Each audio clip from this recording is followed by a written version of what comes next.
जिस दिन पूरी दुनिया अपनी महबूबाओं, अपने प्रेमिकाओं को भुला थमा रहा था, उस दिन ये भारत माँ अपने बेटे के गम में चीख रही थी। क्या स्थिति रही होगी, याद करिएगा उस पुलवामा मंजर को।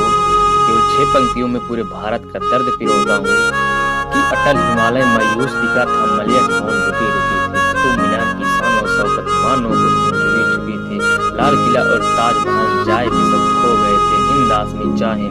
अशोक स्तंभ की शांति बेहिंसा खुलती दिखती थी, और छोटे बच्चों के चेहरे पर से किलकारी खुलती दिखती थी। अरे आतंकवाद था उनका मकसद, जिहाद महज कोटा था, और जलियांवाला बाग लगता फिर जीवित होकर लौटा था।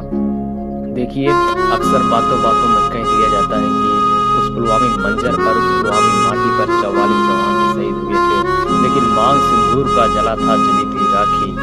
मांग सिंदूर का जला था जली थी राखी, माँ की ममता जल रही थी, कोई पिता का सहारा था तो पितृ क्षमता जल रही थी। आईना देख रहा था पंचशील स्वाभिमान हमारा, एक धमाका चला गया समूचा स्वाभिमान हमारा। वे अटल जले, कलाम जले, माँ भारती का मान जला था, और उस दिन उस पुलवामा माटी पर पूरा हिंदुस्तान जला था। और अब मुझे माफ करिएगा अगर आप लोग किसी भी पार्टी, सपा, भाजपा या बसपा की याद की तो साले हो रहे हो, तो कुछ देर के लिए हटा दीजिए, क्योंकि अब मैं चाहता हूँ मुझे भारत माँ की वीरांगनाएं सुने। और ये कहने का अधिकार बस मुझे साहित्य दे देती है कि मुझे लगता नहीं कि उस दिन कि कोई 250 किलो का बम लेकर इस देश में घुस जाए बिना इसके कि हमारे घर का कोई जाहिल गद्दार इस हमले में शामिल ना हो। तब सीओ मुंबर साहब बड़े कवि हैं, उनकी 2 पंक्तियां कोट करता हूँ कि सांप जब तक आंस तीनों के ना मारे जाएंगे, हौसला कितना भी बड़ा हो हम जंग हारे जाएंगे, और दुश्मनों के संग तो करेंगे फिर फैसले, पहले घर के जाहिलों के सर उतारे जाएंगे।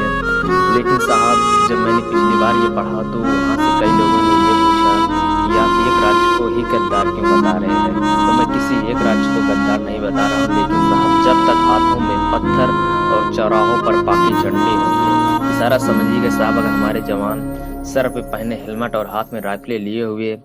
तमाशा कश्मीर में खा रहे हैं, तो ये कहने का अधिकार बस साहित्य दे देती है कि जब तक हाथों में पत्थर चौराहों पर पाके झंडे होंगे, श्रीनगर के दरबारों में हाथी दुश्मन के हथकट्टे होंगे, आतंकियों की मौत पे जब तक शोक मनाया जाएगा, 3 रगों संग एक चक्र का ध्वज जलाया जाएगा, उस दिन तब गद्दारों को गद्दार और लाल किले पर फांसी का हकदार बताया जाएगा।